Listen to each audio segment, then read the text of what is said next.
mahigit 39 na milyong Pilipino sa bagong programa ng DNR kung saan magiging libre na po ang pagpapatitulo ng mga tinaguriang residential land.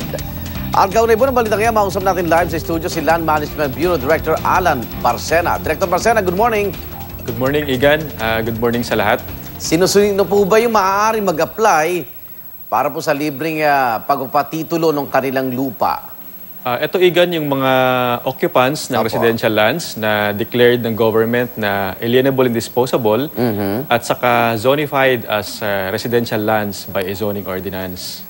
At ano requirements po pagpunta sa inyong tanggapan? Yes, ang requirements, kailangan ng mag-submit ng applicant ng approved survey plan. Kailangan din ng technical description ng lot na ina-applyan, saka yung tinatawag nating zoning ordinance na yung lugar nila ay declared as residential lands. Paano yung mga informal settlers? Ma-check natin yon. Yes, Igad, kasi ang requirement sa batas, yung Republic Act 10023, ay dapat actual occupant. At ito ay dapat nandun sa lugar nila ng not less than 10 years at kailangan din ng tax declaration. So hindi po pwedeng mga informal settlers. Dati ho ba magkano, Director? Dati, Igan, ay binabayaran nila to based on the appraisal ng lupa. Opo. So ngayon, ginawang libre na, subject to certain conditions. Yung mga maliliit may mga area limitations. Opo. At ang babayaran na lang nila ay application fee, which is 50 pesos. Wala na silang babayarang cost ng lupa. Paano yung revenue ng DNR? Yung revenue, Igan, ay marirecover yon kapag na-formalize na yung title at makapaningil na yung government ng appropriate taxes and fees. So, nare-recover naman natin yung cost ng land. Okay. So kailangan lang talagang legitimate na Yes, ikaw may-ari ng lupa. na occupant. And, Marami ho ba ngayon na legitimate pero walang titulo?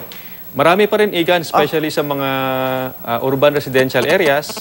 Marami pang mga hindi titled kasi usually mga tax declaration lang ang kanilang mga pinangahawakang dokumento. At saka mga biktima rin ng sunog, ano? Hindi nila na-recover ito. Okay. Director, saan sila maaaring mag-apply?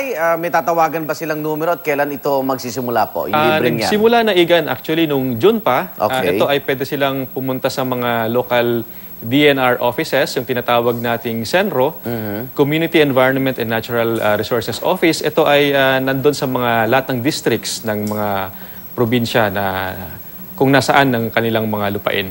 Naka-encounter ba kayong isang lupa, 3 may-ari? Ay, maraming ganun, Igan. Paano yun? Paano yung pagpili doon? Inimbestigan natin base sa kanilang mga requirements at base sa kanilang mga sa records din ng DNR. Kasi so, peke yung titulo ng iba?